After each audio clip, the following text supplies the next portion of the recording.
President Donald Trump once assured enthusiastic crowds that Mexico would pay for his proposed border wall, even outlining a one-time payment proposal as a candidate. Now he says the wall would be funded indirectly through new revenue streams or savings created by a renegotiated trade deal. But despite his new promise, it's far from clear how the U.S.-Mexico-Canada Agreement, or USMCA, would pay for a barrier along America's nearly 2,000-mile-long southern border. Big political obstacles and economic uncertainties stand in the way of the outcome Trump is predicting. The USMCA's fate is uncertain in Congress, and there are economic unknowns about how possible revenue streams indirectly created by the deal would be siphoned toward the wall. Meanwhile, a large part of the federal government remains closed after 3 weeks as Trump continues to insist that Congress approve funding for the wall, while Democrats refuse to budge in their opposition to the barrier. As a presidential candidate, Trump's insistence that Mexico would pay for a concrete wall along the border was a central feature of his rallies. But Mexican leaders have said from the start of Trump's presidency that they would not subsidize the multi-billion-dollar infrastructure project, which would take several years to complete and would probably face numerous legal challenges. Trump has argued that the wall is necessary because he claims there is a crisis and an invasion occurring at the border. In December, Trump tweeted that Mexico would be paying indirectly for the wall through the new USMCA. He also claimed that it would bring far more money to the U.S. than the existing deal, the North American Free Trade Agreement. Trump tweeted USMCA on Thursday. Trump again tied the wall to the trade deal. During the campaign, I said Mexico would pay for it, Trump told reporters. They are paying for it with the incredible deal we made, the USMCA. Obviously I never meant Mexico would write a check, Trump said. Trade deal still not approved, but even if Trump successfully negotiated billions in funding for his wall today, the USMCA wouldn't start paying for it because it hasn't been passed yet.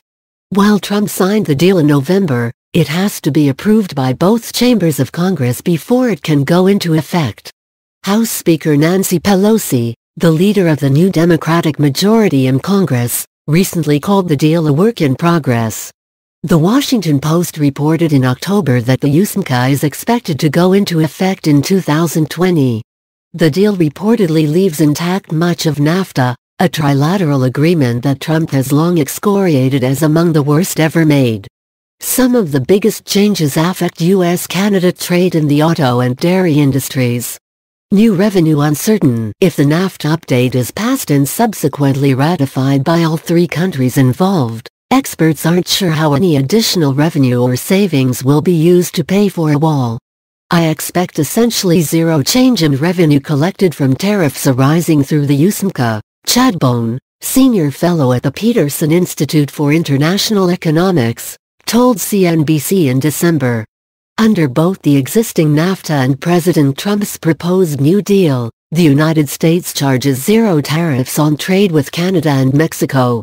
Mexico's former chief NAFTA negotiator, Kenneth Smith Ramos, said that nothing in the USMCA would redirect money toward a wall. Ramos tweet Lori Wallach, director of Public Citizens Global Trade Watch, told PolitiFact, I do not see any scenario under which the U.S. government gets more money from Mexico per se. Even if the U.S. tariffs had been raised, that would be paid by Mexican importers, not the Mexican government, she added. The White House and the Office of U.S. Trade Representative Robert Lighthizer have not responded to CNBC's request to explain how the USMCA is expected to fund the wall. Few options as shutdown drags on. Meanwhile, Pelosi and Senate Minority Leader Chuck Schumer's negotiations with the Trump administration over a deal to fund 9 federal agencies hobbled by a partial government shutdown have imploded in recent days. Trump is demanding that any spending package to fund those agencies include more than $5 billion for a steel barrier, an amount that would cover fewer than 250 miles of the U.S.-Mexico border, according to the Office of Management and Budget. Pelosi and Schumer have said they are open to addressing border security, but have refused to agree to any border wall money. The shutdown has now stretched into its 21st day, tying it with the longest on record. As the negotiations flame out, Trump has increasingly floated the possibility of declaring a national emergency to bypass Congress and fund the wall. The move, which he says he has the absolute right to do in the face of the national security crisis, is controversial even among some of his Republican allies in Congress. Others, however, have encouraged him to make the declaration. Lindsey Graham tweeted, "Declare emergency, build the wall now." Meanwhile, the economic cost of the shutdown could end up at $6 billion if it drags on for another 2 weeks, according to a research note from S&P Global Ratings, surpassing the price tag Trump has put on the wall in his negotiations with lawmakers.